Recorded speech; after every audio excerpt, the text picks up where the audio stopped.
It was supposed to be just another family weekend.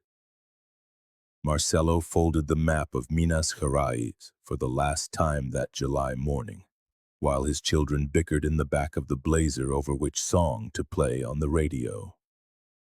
Renata smiled when he promised that this time they wouldn't get lost on the way to Capitólio. 6 years later, divers would find something at the bottom of a cave that should never have been there. And what was inside those rusted barrels would make an entire city rethink what really happened on that road. The alarm clock rang at 5:30 on the morning of Saturday, July 19th, 2008. Marcelo Azevedo rose slowly, trying not to wake Renata, but she was already up, packing the last few clothes into the blue suitcase they had bought especially for this trip. For 3 months, they had been planning this weekend in Capitólio, ever since Lucas brought home a brochure from school about the Furnas Canyons. "Dad, we've never been there," the 11-year-old had said, pointing to photos of green waters framed by sheer rock walls. The house in the Castello neighborhood on the east side of Belo Horizonte was still cloaked in the silence of dawn as Marcelo loaded the luggage into the silver Blazer. The IT technician had worked overtime all week to leave early on Friday, but a server problem at his company had kept him late, so they decided to set off early Saturday to make the most of the weekend. Renata finished making ham and cheese sandwiches, placing them in the cooler bag with bottles of water, and called the children. Anna came running down the stairs, still in her pajamas, a doll tucked under her arm. At 8 years old, she had a habit of taking at least 3 toys on any trip, no matter how short. Lucas appeared soon after, already dressed in the denim jacket he'd gotten for his birthday, carrying his school backpack filled with comic books and his Game Boy. "You're going to love it there," Renata said, adjusting Anna's seatbelt in the back. "There's a boat tour that goes right up close to the waterfalls." The Portuguese teacher had researched everything about Capitólio in recent weeks, jotting down points of interest in a small notebook she kept in her purse. She only knew the place from pictures online, but was certain it would be an unforgettable experience for the whole family. At 6:20 a.m., Marcelo started the Blazer. The tank had been full since Thursday. The documents were organized in the glove compartment, the map of Minas Gerais folded to the Capitólio region. He calculated they would arrive around 10, with enough time to check into the inn and have lunch overlooking the lake before the boat tour Renata was so excited about. The city traffic was still light at that hour. Marcelo took Amazonas Avenue toward the BR 262 highway, while a Sertanejo song played on the radio, which Lucas hummed along to softly. Anna fell asleep before they even reached the highway entrance, hugging her doll, her head resting against the window. Renata took the opportunity to reorganize the inn reservation papers, checking one last time that she had packed everything. The landscape began to shift as they left the buildings of Belo Horizonte behind. Hills blanketed in forest rolled by on either side of the road, and small farms appeared between the curves. Marcelo slowed down a bit when he noticed the asphalt was wet in patches from an early morning drizzle. "I hope it doesn't rain there," Renata commented, looking at the dark clouds forming on the horizon. They talked about their plans for Sunday for a good part of the journey. Lucas wanted to visit the caves he'd seen in a magazine. Anna insisted on a paddle boat ride, and Renata dreamed of taking pictures at the canyon viewpoint they'd seen on a tourism website. Marcelo just smiled, happy to see his family so excited about the trip. It had been a long time since they'd had a chance to be together, away from the rush of the city. When they passed the sign for Formiga, Marcelo glanced at the dashboard clock. It was 7:40. "Let's stop for coffee," Renata suggested. Anna had woken up a few miles back, complaining of thirst, and Lucas was getting restless, wanting to stretch his legs. Marcelo agreed, remembering they still had another 2 hours to Capitólio. The gas station at the entrance to Formiga had a small but clean cafe with a few white plastic tables on the porch. Marcelo parked the Blazer near the pumps and the family got out to stretch. The country air was cooler than in Belo Horizonte, heavy with the scent of damp earth from the morning drizzle. Anna ran to a flower bed beside the building, curious about the yellow butterflies flitting among the plants. 3 cheese breads, 2 coffees with milk, and 2 orange juices.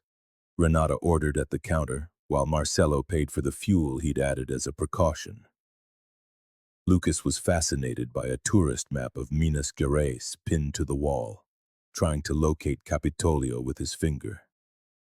The boy had always had a knack for geography, a trait he inherited from his father, who had dreamed of being a cartographer in his school days. They spent about 20 minutes at the cafe, savoring the strong Minas Gerais coffee and the warm cheese bread fresh from the oven. Marcelo tucked the credit card receipt into the pocket of his jeans, a habit he kept to track their travel expenses. The clock read 8:10 when they got back on the road, with Anna much more cheerful and Lucas already planning aloud everything he wanted to do in Capitólio. The highway cut through increasingly beautiful landscapes as they neared their destination. Small towns appeared on the signs: Bambuí, Medeiros, Dorisópolis, names Renata read aloud, trying to teach the children the correct pronunciation. "Soon you'll see Furnas Lake," she said, flipping through the tourist brochure she'd brought from home. "It's one of the largest man-made lakes in Brazil." Around 9:30, Marcelo's cell phone rang. It was Renata's mother, Dona Célia, who lived in the Funcionarios neighborhood and always called when they traveled. "We're almost there, Mom," Renata said, taking the phone. "The kids are loving the trip. We'll stop by on Sunday when we get back to show you the pictures." The conversation was brief but reassured the grandmother, who always worried when the family left Belo Horizonte. The first signs for Capitólio appeared as the dashboard clock struck 10. Marcelo slowed down, observing the transforming scenery. Taller hills rose on the horizon, and some stretches of the road offered glimpses of what looked like a great mirror of water between the mountains. "Look, everyone!" Lucas shouted, pointing to the first view of Furnas Lake. Anna pressed her face against the window, impressed by the lake's sheer size. The water had a blue-green hue that shifted as the sunlight broke through the clouds. Small islands dotted the surface, covered in native forests that sloped down to the shore. A few speedboats left white wakes on the water, taking tourists on tours through the canyons that had made Capitólio famous throughout the country. "You have to see this up close," Marcelo commented, awestruck by the natural beauty. He had seen pictures online, but reality surpassed any expectation. Renata was already planning aloud where they would take the best photographs, while Lucas asked if they could rent a boat just for themselves. Anna wanted to know if there were fish in the lake and if they could go fishing. The cell phone rang again shortly after 10. It was Dona Célia once more, wanting to know if they had arrived safely. "We're still on the road, Mom, but we can see the lake now," Renata said. "Everything's fine. We're going to stop at the viewpoint for a picture and then head to the inn." The call was quick, just to calm the grandmother, who always worried too much about long trips. Marcelo spotted the first signs for the canyon viewpoint as they entered the town of Capitólio. The spot was famous for its panoramic views of the lake and the suspended decks where tourists took pictures. "Should we stop there before going to the inn?" he suggested. Renata agreed immediately, eager to capture the family's first moment in that unique landscape. The canyon viewpoint was bustling that Saturday morning. Several families milled about on the wooden decks, admiring the panoramic view of Furnas Lake, which stretched between the hills like a blue-green sea sprinkled with small islands. Marcelo parked the silver Blazer in the visitors' area, and the family got out, excited to see the landscape they had only known from photos. Anna ran toward the metal guardrail, but Renata caught her by the hand, urging her to be careful. The height was impressive, and far below, the lake's water reflected the partially cloudy skinties of that winter morning. A few white boats navigated slowly between the rocky cliffs, taking tourists to the famous canyon waterfalls which were only accessible by water. "What an incredible view," Marcelo said, taking a deep breath of the clean air. It smelled different from the big city, a mix of damp forest, fresh water, and that distinct fragrance of the Minas Gerais mountains after a rain. Lucas moved closer to the railing, trying to spot fish in the crystal-clear water below, while Anna played with her doll on the treated wooden deck. Renata took her digital camera out of the beige shoulder bag she was carrying and started photographing the scenery. First the lake with the islands in the background, then the hills covered in native forest, and finally a few boats passing far below the viewpoint. "Could you take a picture of us?" she asked a tourist couple nearby. "It's our first time in Capitólio." The family positioned themselves near the guardrail with Furnas Lake as their backdrop. Marcelo wrapped his arm around Renata's waist, while Lucas stood in front on the right, and Anna settled between her parents. They all smiled naturally as the tourist pressed the camera button. The photo came out perfectly. A happy family at the start of their trip, framed by the unique landscape of Minas Gerais. "Now, one of just the kids," Renata suggested, always keen on documenting the family's special moments. Lucas put his arm around his little sister's shoulder, and Anna made a funny face that made everyone laugh. Marcelo took a few pictures with his cell phone, ensuring he'd have plenty of memories to show his colleagues at work on Monday. The wind gently rustled Renata's hair as she watched the boats below. Some were large, with capacity for 20 or 30 people. Others were smaller, faster, likely belonging to locals or more experienced tourists. The teacher was already imagining what it would feel like to navigate between those stone walls, to experience the grandeur of the canyons up close. "Dad, look at all the caves in those rocks," Lucas observed, pointing to the rock formations visible from the viewpoint. There were indeed several cavities in the canyon walls, some large enough for a boat to enter, others that looked like mere fissures in the rock, formed thousands of years ago by the action of water. Marcelo explained to his son how those geological formations had come to be, taking the opportunity for a practical geography lesson. Anna was more interested in the wildflowers growing in the viewpoint's planters, small white daisies and some plants she didn't recognize, very different from the urban vegetation of Belo Horizonte.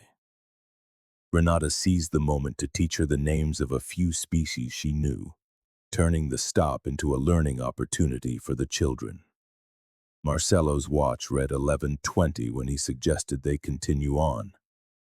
"Let's head to the inn to check in, and then we can have lunch with a view of the lake," he said, putting away the map he had consulted one last time.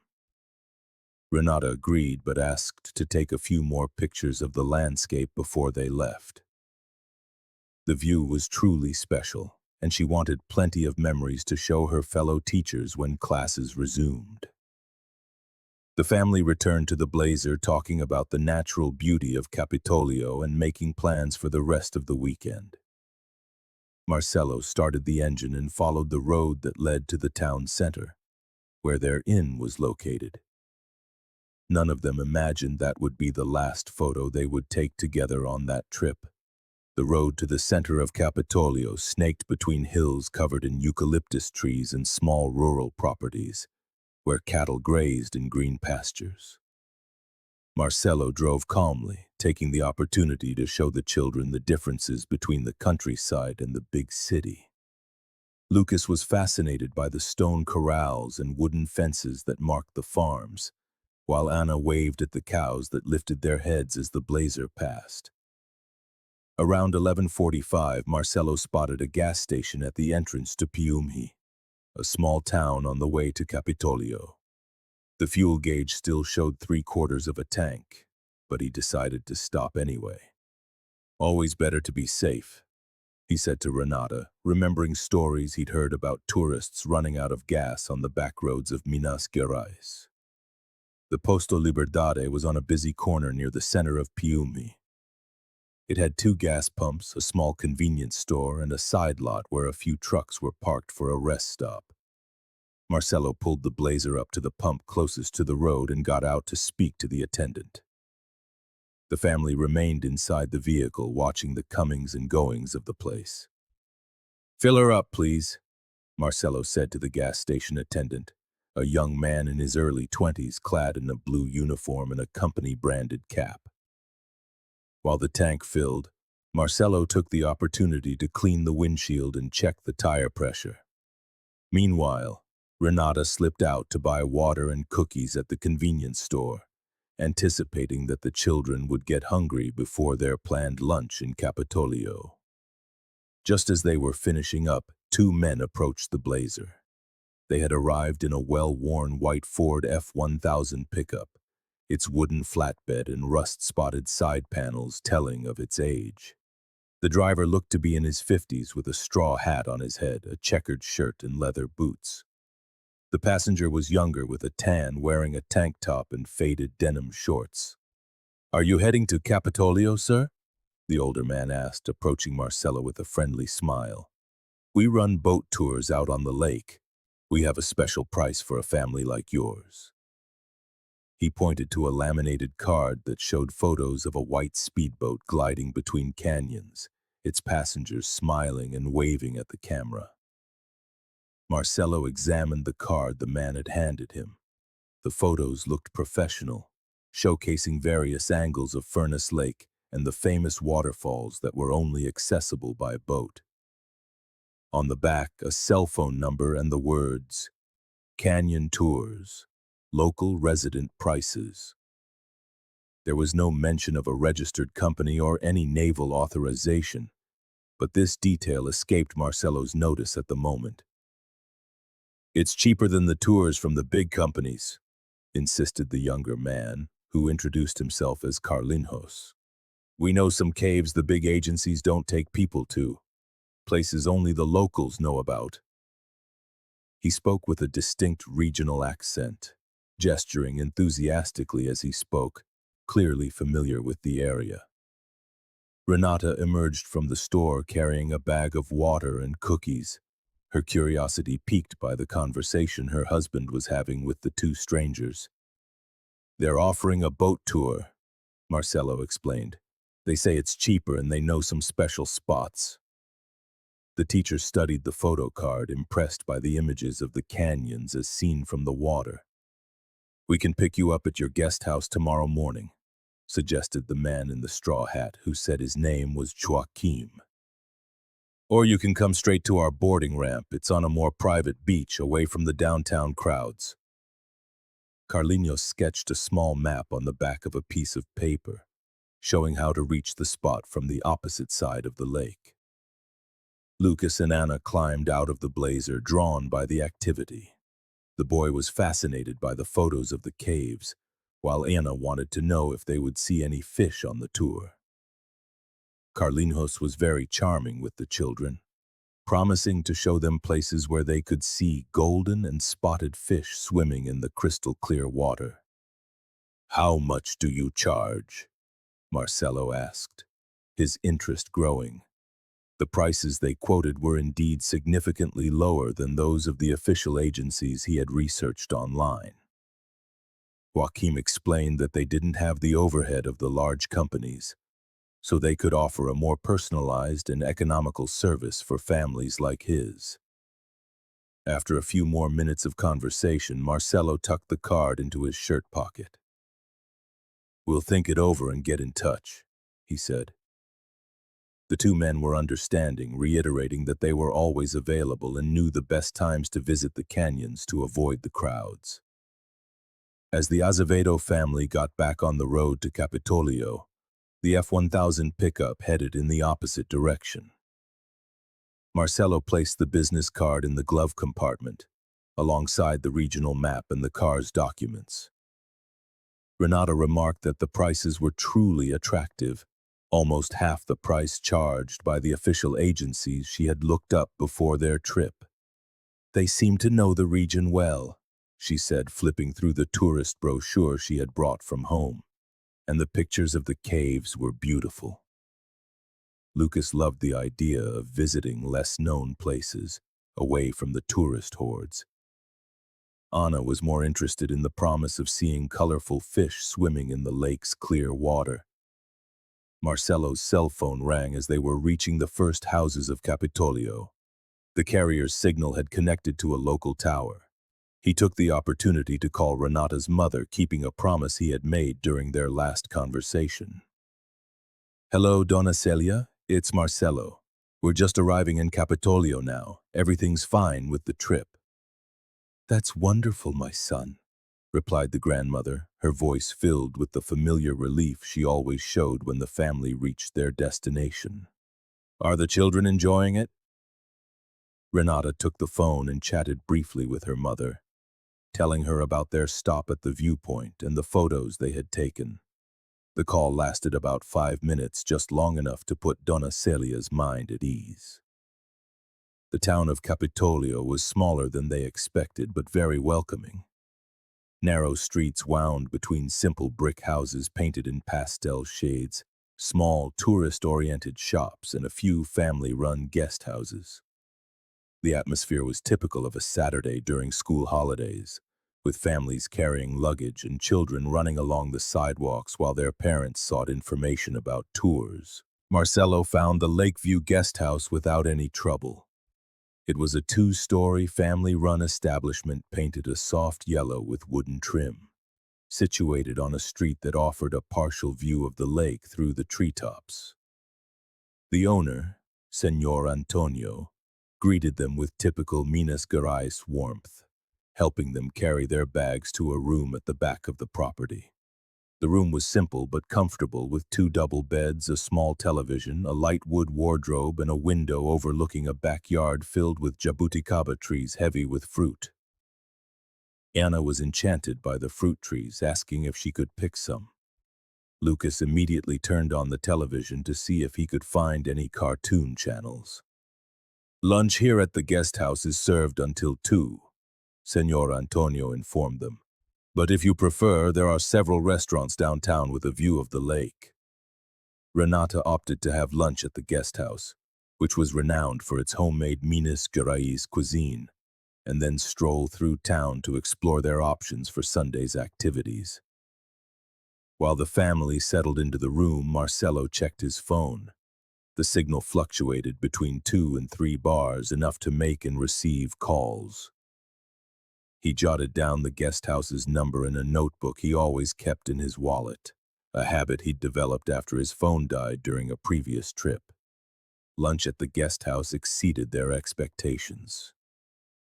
Donna Maria, Señor Antonio's wife, prepared a feast of chicken with okra, fluffy white rice, feijão tropeiro, and collard greens sautéed with bacon. For the first time, the children tried okra prepared in the traditional regional style and liked it so much they asked for seconds. Anna discovered she loved feijão tropeiro, while Lucas was thrilled with the smoky flavor of the greens and bacon. During the meal, other guests shared tips about the best tours in the area. A couple from Sao Paulo recommended the speedboat tour of the canyons, assuring them it was worth every penny. A family from Brasilia suggested they also visit the land-based waterfalls on the outskirts of town, which were accessible by car. "There are a lot of companies offering boat tours," the man from Sao Paulo commented, "but it's best to choose one that's registered with the Navy for safety's sake." Marcelo remembered the card they'd received at the gas station, wondering if he should look into the 2 men more thoroughly before making a deal. After lunch, the family went out to explore the center of Capitólio. The town was buzzing with tourist activity, with stalls selling local handicrafts, restaurants with sidewalk tables, and numerous agencies offering lake tours. Renata bought a few souvenirs while Marcelo spoke with representatives from different nautical tourism companies. The prices at the official agencies were indeed higher than the offer they had received at the gas station, but they included insurance, certified safety equipment, and trained guides. Marcelo was torn, weighing the potential savings against the security of an established company. It was while walking along the lakefront that he made a decision that would forever change his family's fate. The sun was beginning to dip behind the hills when the Azevedo family returned to the guest house. The children were tired but excited by everything they had seen: the local crafts, the lakeside restaurants, and especially the speedboats returning to shore, laden with satisfied tourists. Marcelo still had at least 5 cards from different tour agencies in his pocket, each claiming to be the best in the region. The prices ranged from 150 to 200 reais per person, figures that would stretch the family budget when multiplied by 4. It was then that he remembered the offer from the 2 men at the gas station. 80 reais per person, less than half the price charged by the downtown companies. "Do you still have the card from those guys we met at the gas station?" he asked Renata while the children played in the guest house yard. Running between the jabuticaba trees, she confirmed that he did, recalling that he had put it in the blazer's glove compartment. "I'll call them early tomorrow to get more details," he decided. The evening in Capitólio was peaceful. The family had dinner at a restaurant near the waterfront, where they could see the lake illuminated by the lights of the guest houses and homes on the opposite shore. Anna was mesmerized by the moon's reflection on the water, while Lucas tried to count the stars in the clear country sky, so different from the light-polluted skies of Belo Horizonte. Before bed, Renata called her mother one more time, a ritual she always followed when they were away from home. "We're all fine, Mom. Tomorrow we're doing the boat tour and then we'll head home in the afternoon." Donna Celia asked about the weather, worried about some clouds she had seen on the news, but Renata reassured her that the sky was clear.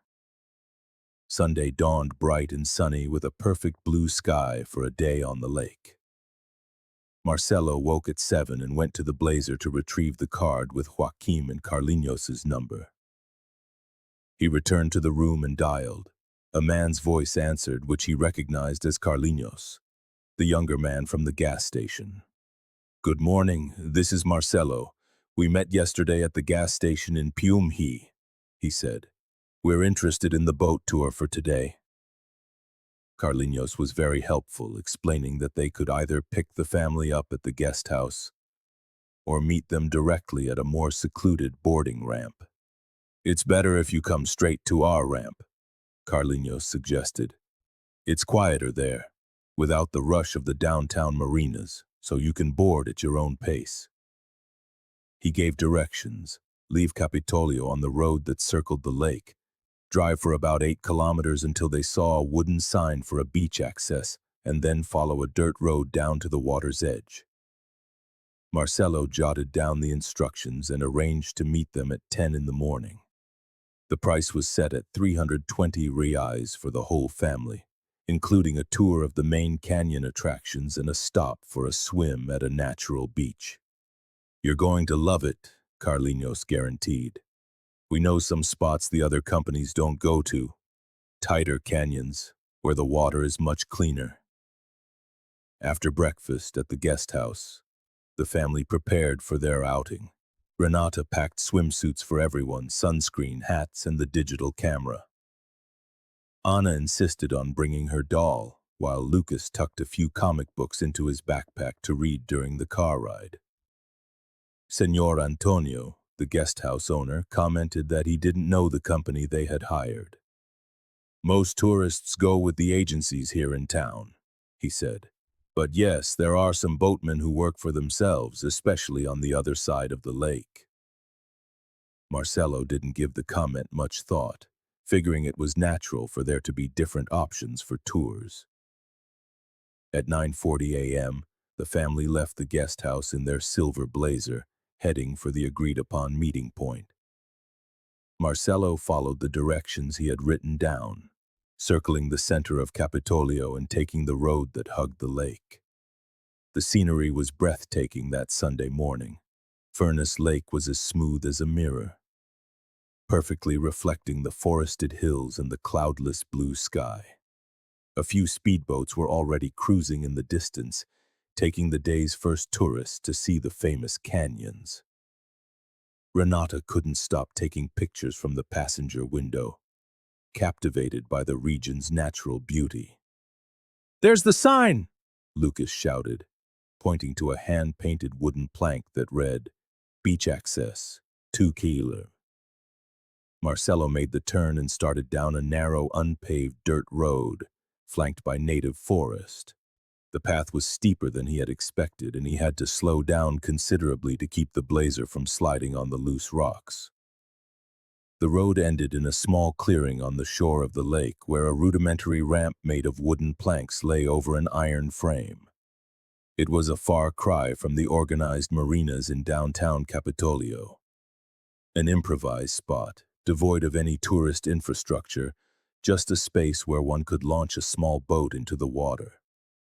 Carlinhos and Joaquim were already waiting by a white motorboat about 20 feet long, with an outboard motor and a few plastic benches arranged on its deck. The vessel appeared well maintained, freshly painted, but no safety equipment was visible. The two men waved as they saw the blazer approach. "You're right on time," Joaquim said, walking toward the family with the same friendly smile from the day before. "The morning is perfect for the canyons. The water's smooth as glass and just the right amount of sun." Carlinhos helped the family out of the blazer and began to explain the tour's itinerary while Marcelo locked the car. "First, we'll head to the main canyons where the famous waterfalls are," Carlinhos explained. "Then we'll go to some more secluded grottos where almost nobody goes, and finally a natural beach where you can take a nice swim." Anna clapped her hands, excited by the prospect of swimming in the lake. Lucas asked if there would really be fish to see. It was as they were approaching the boat that Marcelo's cell phone picked up a signal from the nearest tower and automatically registered its location. The time was exactly 12:32 p.m. After that, the device would never connect to another network again. 6 years had passed since that Sunday in July of 2008. The investigation into the disappearance of the Azevedo family had long gone cold, after years of intensive but fruitless searches. The case remained open at the Capitólio police station, a thick dossier filled with statements, photos, and technical reports that had led nowhere. The civil police had investigated dozens of leads over the years. Divers had scoured underwater caves and cavities, searching for wreckage of the silver blazer. Investigators had combed through junkyards in a 200-kilometer radius, looking for vehicle parts that might have been sold for scrap. Technicians analyzed phone records, bank transactions, and even satellite images from the days following the disappearance. The only concrete evidence was the record of their last stop at the gas station, confirmed by security cameras and a credit card receipt later found on Marcelo's statement. Several people remembered the family at the canyon viewpoint, and a photo they took with other tourists became the last official image of the four of them together. Joaquim and Carlinhos had vanished from the region within the first few months of the investigation. Their white F-1000 pickup was found abandoned on a rural road near the town of Passos, with no documents or license plates. Neighbors reported that the two men had been renting a shack in a rural area and had disappeared without a word, leaving a few belongings behind. Renata's mother, Dona Celia, never accepted the lack of answers. She maintained a permanent campaign in Belo Horizonte, with posters plastered across the city offering a reward for information. On every anniversary of the disappearance, She gave interviews to local newspapers, hoping someone might remember an important detail. Marcelo's sister, who lived in Divinopolis, created a website dedicated to the case. She regularly posted family photos and investigation details, keeping the memory of the four alive and pleading for anyone with information to contact the authorities. The site received messages of support, but nothing that could help solve the mystery. In 2012, a promising lead emerged when a man collecting recyclable materials in the Passos region found several items that seemed to belong to the Azevedo family. There was a blue children's backpack, similar to the one Lucas had been carrying, and a plastic doll that matched the description of the one Anna had taken on the trip. The objects were sent for forensic analysis, but the results were inconclusive. The lead detective on the case, Roberto Fonseca, retired in 2013 after a 3-decade career. Before leaving, he meticulously organized all the case files and handed them over to his successor, Detective Carlos Mendez. Mendez took on the investigation with equal dedication but faced the limitations imposed by the passage of time. Cases like this are the hardest, Detective Mendez used to say. Without a body, without a crime scene, without direct witnesses, we're working with nothing but assumptions and indirect clues. He maintained regular contact with the families and periodically reopened certain lines of inquiry, but he always ran into the same evidentiary brick walls. The canyon region continued to attract thousands of tourists every year. New nautical tourism companies set up shop in Capitólio, all properly licensed and equipped with modern safety gear.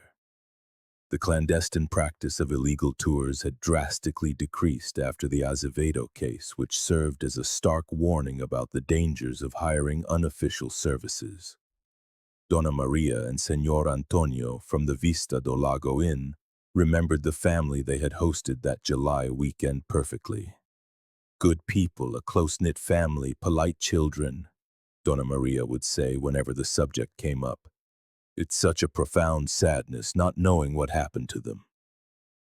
The illegal boat ramp where Marcelo had parked the Blazer for the last time was closed off by the Navy shortly after the disappearance. The site was inspected several times, but no trace of the family was ever found in the area. The dirt road leading to it was blocked with boulders and warning signs. In August of 2014, a historic drought struck the region. The water level of Furnas Lake dropped dramatically, exposing areas that had been submerged for decades. Beaches that existed before the hydroelectric dam was built reappeared, along with old bridges, house foundations, and even cemeteries that had been flooded when the reservoir was filled. The 2014 drought was the most severe on record since the lake's creation. The water level fell more than 15 meters, exposing vast tracts of land and creating a ghostly landscape that drew curious visitors from all over the state. Many older residents took the opportunity to revisit childhood places that had been lost to the water. Fishermen discovered new spots in previously inaccessible areas, and tour operators had to adapt their routes, as several famous grottos were now completely out of the water for the first time in decades. It was in this context that Reynaldo Silva, an experienced boat pilot from Capitólio, decided to explore a side grotto in the canyons that rarely saw visitors, even when the lake was at its normal level. He was navigating with 2 tourists from Sao Paulo on a Sunday morning, August 17th, looking for new places to show clients who were already familiar with the traditional spots. "Let's check out that grotto over there," Reynaldo said, pointing to an opening in the rock face that was normally almost entirely submerged. With the water this low, it must have turned into a pretty interesting cave. The tourists agreed, curious to explore a place few visitors had likely ever seen. The boat approached the grotto's entrance slowly. Reynaldo switched on a powerful flashlight to illuminate the interior, which revealed itself to be wider than it appeared from the outside. The stone walls rose about 4 meters to an irregular ceiling, forming a natural chamber with numerous ledges and recesses carved by water over thousands of years. It was then, as the beam of light swept across the back of the grotto, that Reynaldo saw something that made him recoil instinctively. In the darkest corner of the cavity, partially hidden by rocks and sediment, were 4 cylindrical metal objects that clearly did not belong in that natural environment. They were rusted barrels bound by heavy chains and fixed to the rocky floor by a structure that seemed designed to remain hidden beneath the water. "What the hell is that?" one of the tourists muttered, squinting to get a better look at what the light had revealed. Reynaldo moved the boat a few meters closer, keeping a safe distance, and focused the beam directly on the objects. It was impossible not to see that this had been placed here intentionally, something someone wanted to keep hidden at the bottom of the lake. The barrels were a faded red, the type used for storing fuel or industrial oils. Each had a capacity of about 200 liters. They were arranged side by side, bound to one another by a thick galvanized chain. The entire assembly was anchored to the grotto floor by a shackle cemented into a crevice in the rock. It was a job that would have required specific tools and technical knowledge. But what caught Reynaldo's attention most were the scraps of fabric scattered around the barrels. Pieces of cloth in colors that were still recognizable, despite the time and dampness. White, red, faded pink, blue denim. The pieces were wet and stuck to the rocky floor, as if they had been left there a long time ago and had remained soaked even as the lake level dropped. "We need to get out of here and call the police," Reynaldo said, beginning to maneuver the boat away from the grotto. His more than 20 years of experience navigating Furnas Lake told him that this discovery was not normal. Hidden barrels, chains, scraps of clothing, all the elements suggested something far more sinister than simply abandoned trash. The tourists from Sao Paulo were silent during the trip back to Capitólio. One of them took a photo of the grotto's entrance with his GPS enabled, recording the discovery's exact location. Reynaldo sped up the boat, anxious to report the find to the authorities, never imagining he was about to solve one of the region's most baffling cases. Arriving at the Capitólio Municipal Marina, Reynaldo immediately sought out the Brazilian Navy Port Authority base. The officer on duty, Petty Officer Marcos Pereira, listened intently to his account and decided the situation required immediate action. "We'll organize a team to go to the site today," he decided. "If it's what I think it is, we can't waste any time."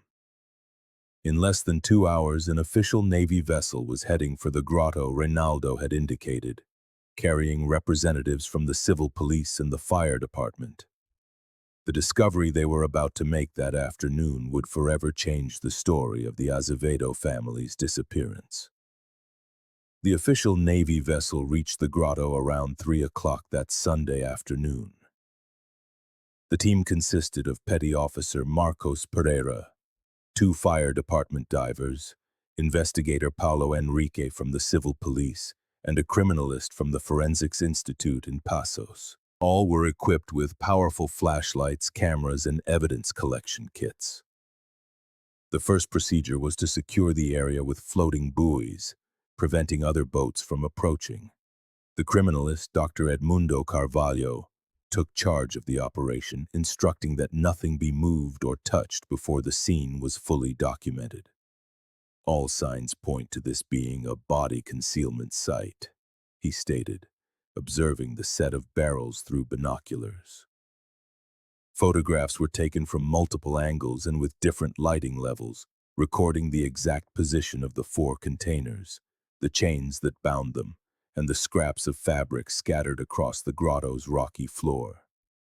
Diver Sergeant Lima got off the boat and carefully approached the barrels, avoiding the wet fabrics arranged around them. "They're 200-liter barrels, red with screw-on lids sealed with some kind of silver tape," Sergeant Lima reported via radio.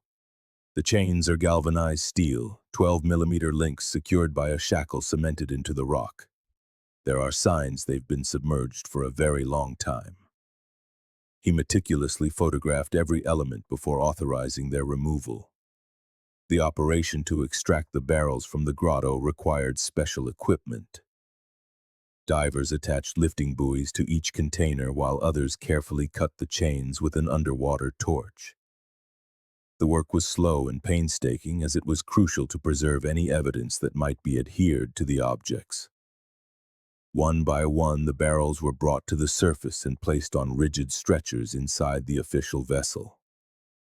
None were opened on site.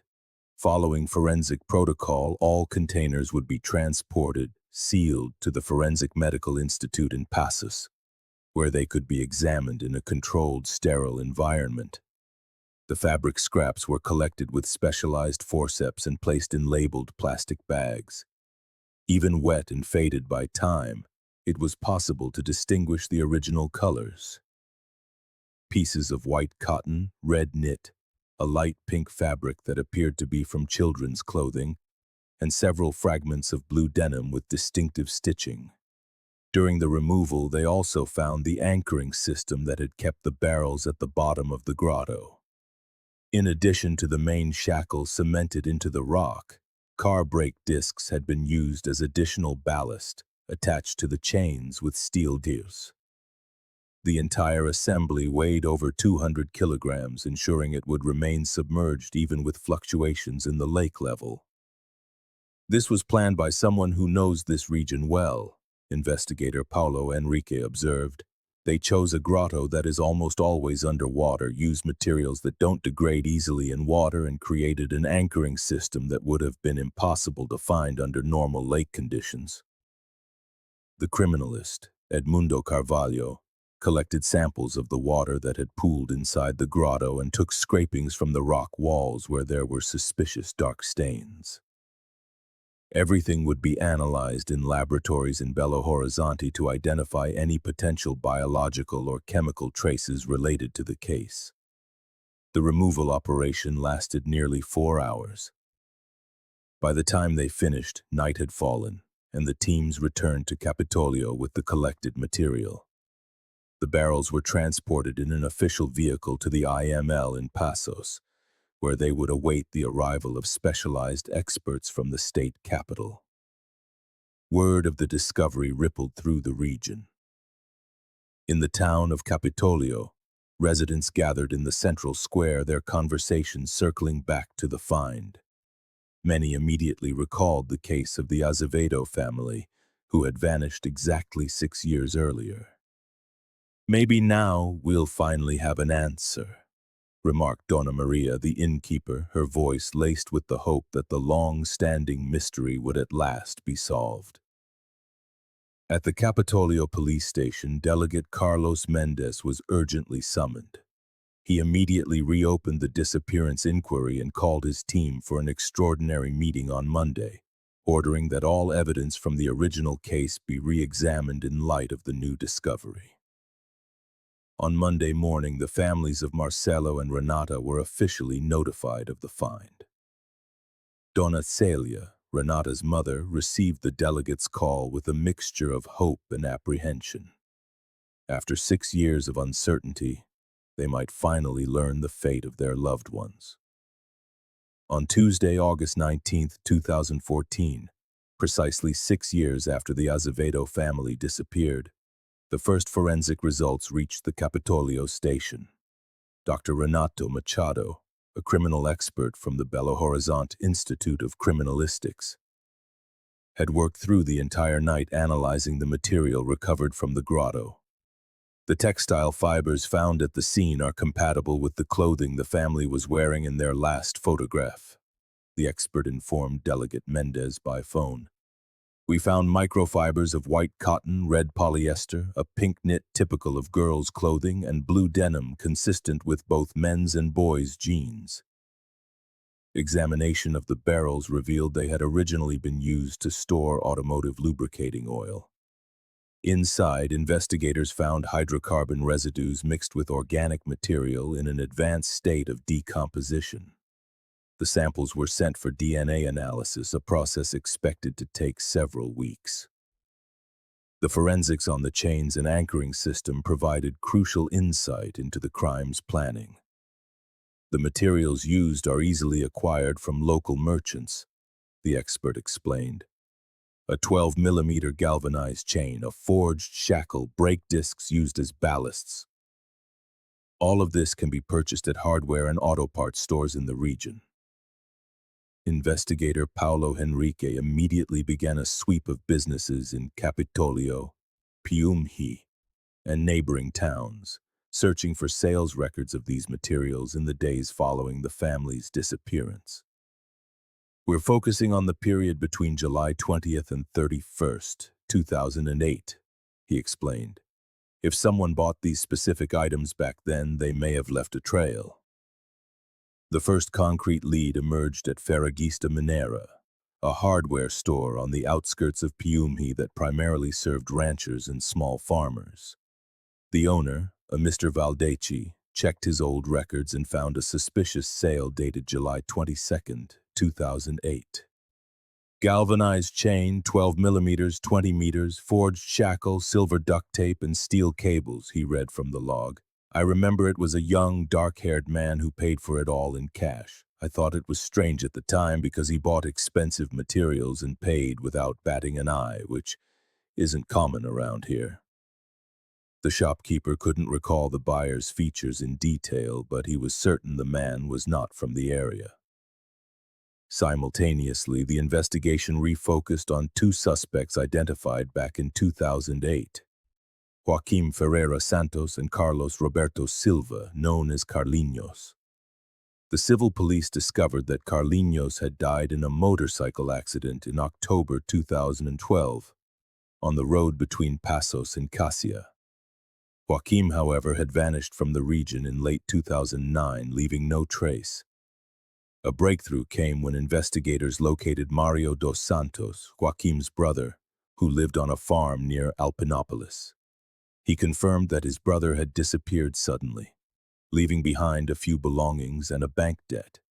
He left home on a Friday, saying he was going to handle some business in Goiás, and never came back, Mario recounted. Analysis of the abandoned F-1000 pickup truck yielded new evidence. Forensics found Joaquim's fingerprints on the steering wheel and gear shift, confirming he had driven the vehicle. In the glove compartment lay a map of the Capitólio region with handwritten notes, including the precise location of the grotto where the barrels were found. This proves they knew the hiding spot before the crime was even committed, Delegate Mendez stated during a press conference. It wasn't a random choice. They studied the local geography and selected a grotto that would remain permanently submerged, concealing the evidence. Investigators also discovered that Joaquim and Carlinhos had worked with a third man, Antonio Lessa, the owner of an illegal mechanics shop on the outskirts of Passos. It was on his property that the Azevedo family's blazer was believed to have been dismantled, its parts sold to regional scrapyards. This was confirmed when police located the blazer's engine in a scrap depot in Alterosa, its original serial number partially filed away. The scrapyard owner confirmed he had bought the part from Antonio Lessa in August 2008, paying in cash without demanding any documentation. We can now reconstruct the entire criminal operation, the delegate explained. They would approach tourists at gas stations, offer cheap boat tours, lead the victims to isolated locations, commit the crime, and then hide the bodies and dispose of the vehicle. The investigation suggested that the Azevedo family may not have been their only victims. With this new evidence, the civil police requested an arrest warrant for Antonio Lessa, the sole surviving member of the criminal group. He was located in Poços de Caldas, working at a garage under a false name, and was arrested for the use of a fraudulent document. During interrogation, he would confess to crucial details of the crime. For 3 consecutive days, Antonio Lessa was interrogated at the Passos police station. He initially denied any involvement in the disappearance of the Azevedo family, claiming he only provided occasional mechanical services for Joaquim and Carlinhos. However, when confronted with the physical evidence found at his old workshop, he finally confessed his role in the crime. "They came to me on the Monday after that weekend," Antonio told investigators. "They said they had a car that needed to be dismantled quickly in 3 days, tops. They offered me 5,000 reais, money I desperately needed at the time." The mechanic admitted to taking apart the silver blazer and selling its parts separately to different scrapyards. According to Antonio's testimony, Joaquim and Carlinhos had been committing similar crimes for at least 2 years. They would approach tourist families at gas stations, offer boat trips at prices far below market rate, and then take their victims to secluded spots to rob and murder them. They said the family fought back, that there was a struggle and they had no choice. Antonio recounted, confirming that the bodies were placed in the barrels and taken to the submerged grotto. Joaquim knew that area well. He knew it would never dry up, that no one would ever find them. The anchoring system had been planned in advance, including the purchase of materials from the hardware store in Piumhi. Antonio's confession allowed investigators to reconstruct the entire timeline of the crime. On Sunday, July 20th, 2008, the day after the disappearance, Joaquim brought the mechanic the blazer on a covered trailer. The original report, due to a clerical error, stated that the children worked through the night dismantling the vehicle. They burned the car's documents, the license plates, anything that could link it to the family. They then took the cut-up chassis to a scrapyard in Pouso Alegre, far from the region, and scattered the remaining parts across various locations. The engine was the only part to survive with a partial serial number. As the attempt to file it off had not been completely successful, Delegate Mendez managed to locate other families who had been approached by Joaquim and Carlinhos in previous years, but had either declined the offer or grown suspicious. They had a well-defined method, the delegate explained. They would watch families at gas stations, identify those from out of town, and approach them with the story of a special price. Meanwhile, the DNA analysis results arrived at the Medical Legal Institute. The samples collected from inside the barrels were compared with genetic material provided by Marcelo and Renata's relatives. The results confirmed a match with all 4 members of the Azevedo family, definitively ending any doubt about the victims' identities. "We can state categorically that the mortal remains found in the grotto belonged to Marcelo, Renata, Lucas, and Ana Azevedo," announced the expert Renato Machado at a press conference. The mitochondrial DNA analysis was conclusive in all cases. The families finally had the confirmation they had sought for 6 long years. With Antonio Lessa's confession and the scientific evidence, the public prosecutor's office of Minas Gerais filed charges of qualified homicide against all 3 members of the criminal group. As Joaquim remained a fugitive and Carlinhos was deceased, only Antonio stood trial. He was convicted and sentenced to 28 years in a closed prison regime. The investigation also revealed that other tourists had disappeared in the region between 2006 and 2009. Cases that had never been properly investigated because they were registered in different cities. The civil police began reviewing these disappearances, suspecting that Joaquim and Carlinhos may have claimed other victims using the same method. The grotto where the barrels were found was cordoned off by order of the civil police and the Navy for further examination. Experts from the Institute of Criminalistics returned with 3D scanners and low-intensity luminometers, mapping fissures, drag marks, and anchor points. The eye bolt fixed into the rock, which had sparked speculation, was dated as an old mooring point for boatmen that had been repurposed for the crime. Nothing indicated it had been installed specifically for the concealment. Around the eye bolt, they collected fragments of hardened silver tape and hydrocarbon residues, consistent with the history of the barrels. In the timeline assembled by the police, the set of materials, the galvanized chain, shackles, steel cables, brake discs, and silver tape, was acquired from 2 stores in the region between July 22nd and 24th, 2008. The payments were made in cash with no identification, as confirmed by old cash books and receipts.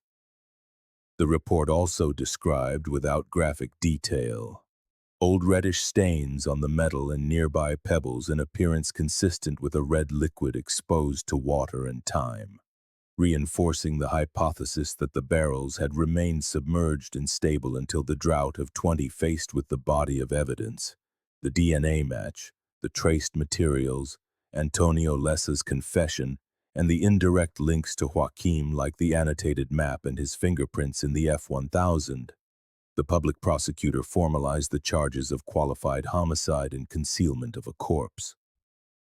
With Carlinhos dead since 2012 and Joaquim being tried in absentia as a fugitive, only Antonio Lessa faced the court.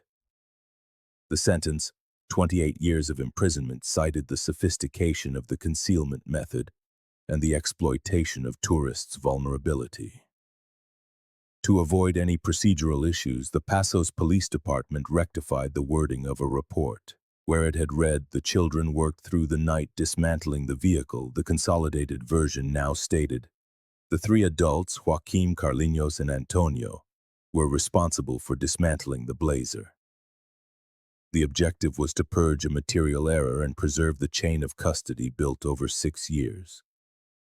In his communication with the families, Delegate Mendez was direct. With genetic confirmation and a technical narrative of the crime, the state officially acknowledged the fate of Marcelo, Renata, Lucas, and Ana. The questions that remained were not of who, but of how to close the final gaps. The exact point of embarkation, the launch's route that morning, and where Joaquim had been hiding since 2009. The Azevedo case moved from the police blotter into the collective memory of Capitólio, a benchmark for caution. Accredited guides began to repeat in their briefings that a good tour starts at the marina, and the harbor master intensified inspections at makeshift boat ramps. The dirt road leading to the clandestine ramp used in 2008 was blocked with boulders and official signs, not as a spectacle but as a functional signal that no one embarks from there anymore. In Belo Horizonte, Dona Celia answered the delegate's call on a gray August morning. There was no scream, no dramatic scene, only the short, sharp intake of breath of someone who, after 6 years, finally understands the word confirmed. A few days later, Marcelo's sister deactivated the countdown on the website she had kept online since 2009. In its place, she uploaded a timeline. July 19, 2008. Departure from BH, 11:20 a.m. Photo at the viewpoint, 12:05 p.m. Gas station in Piumi, 12:32 p.m. Last cell phone connection, 2014. Drought, August 17. Discovery, August 19. Initial forensics, September reports, October indictment. Sentence, guilty. The inquiry was not tied up with a bow. Several fronts remained open. The search for Joaquim with an active warrant, the tracing of other vehicle parts. The case file remained, a testament to a crime solved, yet a story not entirely finished.